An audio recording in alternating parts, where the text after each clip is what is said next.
स्वागत करते हैं आपका हमारे चैनल के अंदर। वीडियो में आगे बढ़ने से पहले नए दोस्तों से कहूँगा कि चैनल को सब्सक्राइब करके लाइक और ज़्यादा से ज़्यादा शेयर कर दीजिएगा। नोएडा में किसानों का प्रदर्शन दिल्ली एनसीआर और कई बड़े इलाकों में जो है तो जाम लग चुका है।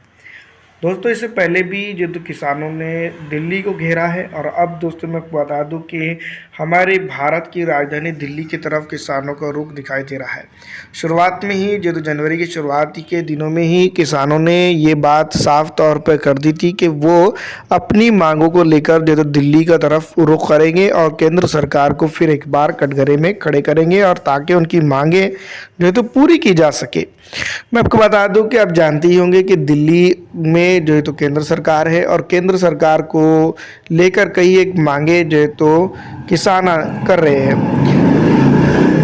लोकसभा चुनाव के मद्देनज़र अगर देखा जाए तो ये आंदोलन भारतीय जनता पार्टी की सरकार के लिए काफ़ी कठिन हो सकता है। ऐसे वक्त में जब किसान आंदोलन कर रहे हैं, उनकी मांगों को लेकर जो तो कई सवाल खड़े किए जा रहे हैं। दूसरी तरफ अगर हम बात करें किसानों के आंदोलन की, तो यहाँ पर सीधी तौर पर कुछ चीज़ें निकल के सामने आती है और वो ये है कि जिस तरह से मैं आपको बता दूं कि पिछली दफ़ा से जो है तो भारतीय किसान जो है तो मिनिमम प्राइस को लेकर जो है तो चर्चा में है और बहुत सारी ऐसी चीज़ें जो किसानों को लेकर अभी भी जो है तो चर्चा हो रही है।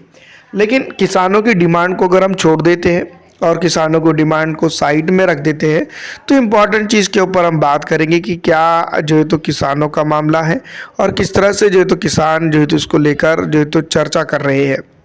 दूसरी तरफ मैं आपको बता दूं कि ज़्यादातर जो है तो ये किसान बताए जा रहे हैं कि पंजाब हरियाणा जाटलैंड जिसको हम कह सकते हैं, पंजाब हरियाणा दिल्ली के जो है तो उत्तर प्रदेश से कुछ और जो है तो कुछ ऐसे किसान वहाँ पर जमा हो रहे हैं हुए हैं जो है तो नज़दीकी है और बताया ये भी जा रहा है कि ये विपक्ष के चलते ये कुछ हो रहा है। तो इसके ऊपर जो तो मैं आपको बता दूं कि काफ़ी डीप बहस हो सकती है, लेकिन किसानों की अगर एक्चुअल हालत भी अगर देखें हम पूरे हिंदुस्तान के अंदर, हम ये बात नहीं कर रहे कि सिर्फ इसी गवर्नमेंट की हद तक की, इससे पहले भी कई हालतें जो है तो ऐसी देखी गई है कि जिसके चलते जो है तो किसानों के आंदोलन को, किसानों को लेकर जो है तो बहुत सारी चीज़ें जो है तो नहीं कुछ जहाँ पर जो है तो एक्सप्लेनेशन की ज़रूरत थी तो वो नहीं हो पाई है।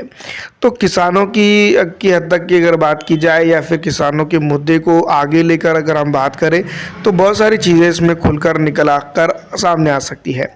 दूसरी तरफ जिस तरह से हम जानते हैं कि किसान आंदोलन कर रहा है, किसान का बेटा बॉर्डर पर मर रहा है, जो विपक्ष कह रहा है, जिस तरह से मैं आपको बता दूं कि विपक्ष की बातों को अगर साइड कर दिया जाए और किसान और मौजूदा गवर्नमेंट का रिलेशन को अगर देखा जाए तो काफ़ी जो है तो संघर्षमय दोनों का रिलेशन देखने को मिलता है। शुरुआत में अगर हम 2014 के बाद से अब तक अगर कैलकुलेशन करें तो मैं आपको बता दूं कि सिर्फ किसान की ये हालत का जिम्मेदार प्रधानमंत्री नरेंद्र मोदी अकेले नहीं है, या फिर दोस्तों मैं आपको बता दूं कि जब से हम आज़ाद हुए 1947 से लेकर जब से हमारी भारत के अंदर सत्ता आई है तब से लेकर अब तक अगर किसानों के साथ अगर देखा जाए तो मैं आपको बता दूं कि काफ़ी डेवलपमेंट तो हुआ है, लेकिन बेसिक चीज़ जो है तो किसानों की डिमांड को अगर देखा जाए तो पूरी तरह से रद्द कर दिया गया है। कोई भी गवर्नमेंट हो, चाहे वो कांग्रेस की गवर्नमेंट हो, चाहे वो भारतीय जनता पार्टी की गवर्नमेंट हो, हर गवर्नमेंट के दौर में जो है तो कहीं ना कहीं किसानों की आय को लेकर बातें बड़ी बड़ी की गई है, क्योंकि हम जो है तो जानते हैं कि भारत के अंदर जो है तो कई गांव हैं और कई एक गाँव के अंदर कई हज़ार जो है तो किसान रहते बसते हैं और हमारा देश अगर देखा जाए तो कृषि प्रधान देश है। तो कृषि को खुश करना यानी कि जो है तो हमारा जो प्रधान जो किसान के ऊपर डिपेंडेंस है, हमारी इकोनॉमी भी, हमारे भारत का हर वो नागरिक जो है तो किसान के ऊपर डिपेंड है, ये बात हम तमाम ही जानते हैं। तो किसानियत और किसान को लेकर जो है तो जिस तरह से चर्चाएं हो रही है, जिस तरह से बातें हो रही है, तो उसके ऊपर दोस्तों मैं आपको बता दूं कि बहुत सारी चीज़ें अभी जो है तो ज़ेरे बहस करने की ज़रूरत है। लेकिन जिस तरह से मैं आपको बता दूं कि अभी किसान परेशान है, ऐसा बिल्कुल नहीं है। शुरुआत से ही किसान पूरी तरह से परेशान नज़र आता है। दूसरी तरफ मैं आपको बता दूं कि किसान को लेकर जो है तो मोदी सरकार के जिस तरह से दावे किए जाते हैं, बड़े बड़े दावे किए जाते हैं, तो उसको भी देखने की ज़रूरत है कि क्या उनके दावे हैं और कितनी ज़मीनी हकीकत पे काम हुआ है। इससे पहले जो तो मैं आपको बता दूं कि 3 कृषि कानून लाए गए थे जो किसानों को समझाने में, या फिर जो तो मैं आपको बता दूं कि जिस तरह से किसानों की डिमांड थी उसको पूरी तरह से पूर्व करने के लिए भारतीय जनता पार्टी की उस वक्त की भी सरकार और अब की भी सरकार जो है तो सफल नहीं रही है। दूसरी तरफ फिलहाल जिस तरह से किसान का जो मुद्दा है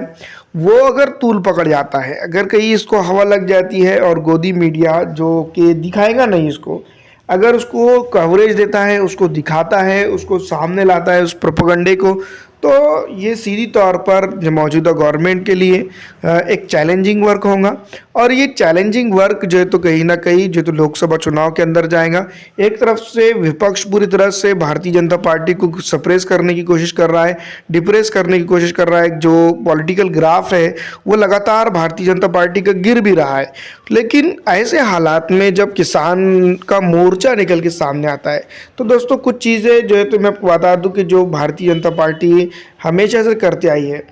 जिसके ज़रिए से जो है तो वो सत्ता की दहलीज पर पहुंच जाती है, इनके एंटी इनकम्बेंसी को जो है तो दरकिनार कर दीजिए। अगर कांग्रेस, माफ़ कीजिएगा, किसान जो है तो अगर 2 से 3 महीने प्रोटेस्ट कर जाता है, या फिर दोस्तों मैं बता दूं कि आचार संहिता लगने तक के प्रोटेस्ट कर जाता है, या फिर आचार संहिता के दौरान भी प्रोटेस्ट ख़त्म नहीं करता है, तो सीधी तौर पर जो तो ये भारतीय जनता पार्टी के लिए एक अलार्मिंग कंडीशन होगी। ये बड़े बड़े पॉलिटिकल थिंक टैंकर भी इसके ऊपर बात करते हुए नजर आते हैं। तो ये साफ तौर पे जाहिर होता है कि अगर भारतीय जनता पार्टी इसको लेकर सीरियस है तो इस बात की जो है तो मैं बता दूं कि इसको, यानी कि किसानों के आंदोलन को वो जल्द से जल्द ख़त्म करने की कोशिश करेंगी। अगर ये तूल पकड़ जाता है और विपक्ष इसको मुद्दा बना लेता है, वैसे फिलहाल का विपक्ष जो तो सिर्फ एक तरह से देखा जाए तो एक नाटकीय तौर पे भूमिका निभा रहा है इलेक्शन की, चुनाव की, और अपनी मौजूदगी को दर्ज करा रहा है। अगर वो इस मुद्दे को अच्छी तरह से हैंडल कर पाता, भारत जोड़ो यात्रा जिस तरह से जो तो मैं बता दूं कि राहुल गांधी कर रहे हैं उसको ही अगर वो सही तरह से हैंडल कर जाता, तो यहाँ पर मैं आपको बता दूं कि जो कांग्रेस का जो प्रोपेगेंडा है, जो कांग्रेस की प्रॉब्लम्स है, वो पूरी तरह से नील हो जाती है और जनता के बीच में जो है तो मैं बता दूं कि वो पूरी पूरी तरह से खरे उतर जाते। तो अब जो है तो जो चुनावी स्टाइल है भारतीय जनता पार्टी का वो एक पुराना रिवायती चल रहा है, एक अरसे से जो है तो वही जो है तो मैं आपको बता दूं कि वही method Bharatiya Janata party repeat करती है। कांग्रेस ने कुछ अलग करने की कोशिश की है तो किसानों ने भी कुछ अलग करने की इस बार कोशिश की है। तो किसानों के मुद्दे को अगर कांग्रेस ले लेती है तो ये इम्पॉर्टेंट है कि यहाँ पर जो है तो परेशानी हो सकती है। दिल्ली नोएडा के जो इलाके एनसीआर के उसमें जाम लग चुका है, लेकिन कहीं ना कहीं मैं बता दूं नोएडा में किसानों का प्रदर्शन दिल्ली एनसीआर के कई इलाकों में लग गया है भारी जाम। इसको ही अगर कभी जो तो कांग्रेस सीधी तरह से खींचती तो यहाँ पर कहीं ना कहीं कांग्रेस के लिए एक बड़ा मौका बन सकता था, मुझे ये लगता है। आपको क्या लगता है, मैं कमेंट करके ज़रूर बताइए।